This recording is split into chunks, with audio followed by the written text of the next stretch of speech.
Euro yen. What a boring pair. Yeah, it is quite a boring pair. Not much has happened here over the last 258 days or so, 257 to be exact. Marcus has been trading sideways, but this is actually quite good. It is good because you see, whenever we have a breakout, then we will have a big move. So I am actually excited to see this um, setup right here. So what makes this more interesting is that we're stuck in a large descending triangle pattern. And what we're looking for is either a bullish or a bearish break. So in the case people get really nervous, it could be that the yen is gonna gain, especially as well if they keep on raising interest rates, which could possibly set the price, below 155. If that would happen, then the pattern suggests we can trade down by roughly 969 pips, taking the price as low as 145. Now, the alternative is if we break to the upside, and that could happen in case people think we're gonna find a way out through the trade wars without having a recession. Even better, if they were able to find free trade deals that's gonna promote economic growth, boost world GDP, and at the same time avoid this economic slowdown, then that would be very positive. And then we would look for a break here. Now, it could be possible to potentially optimize the entry. So I would look slightly closer at price and potentially look at something like this high here. So you have a high here from March 27th, and then you have another high here from Sunday, April 13th, and that level is the same level, and it's 163.36. Now here, you get yourself a double bottom, double top, sorry. And if you measure from here or here, you get different targets, of course, but you're looking at this, okay? So it's a very similar situation to what I showed you in Euro USD a couple of days ago.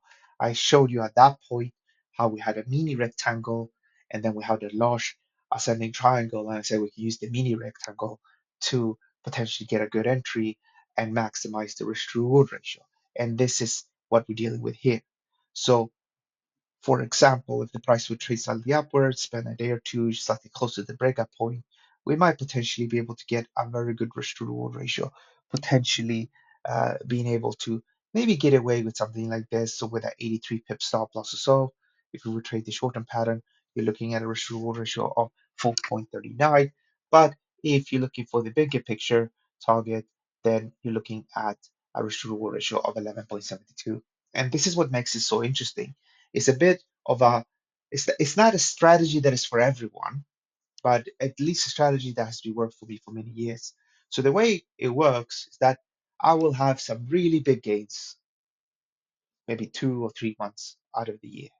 And then the rest of the time, I'm just breaking even or losing a little bit. Because what I do here is that I would look for this to break out. And then I want this to break out quickly. I don't want this to linger around for too long. So for example, I'll go long, give it 4 or 5 hours, and if nothing has happened yet, I would usually take a small loss. Because what happens many times is that the price would, poke above, they come back down, and then try to push up again, and then fail and come back down again. When that happens, it's an indication that we're not getting that sort of push what we want, and then I can usually close the position before we hit the full stop loss.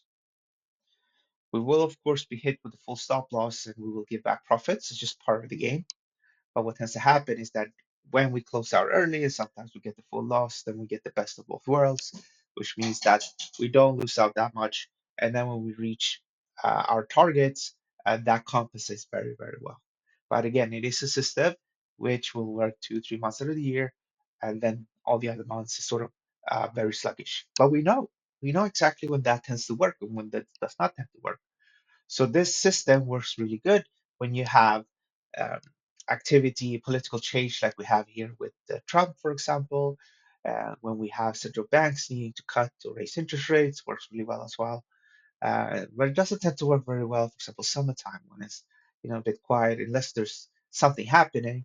Um, it doesn't work. And if you really wanted to do it as well, you could say half of the time during the day doesn't work either, because most breakouts don't work outside of the London session.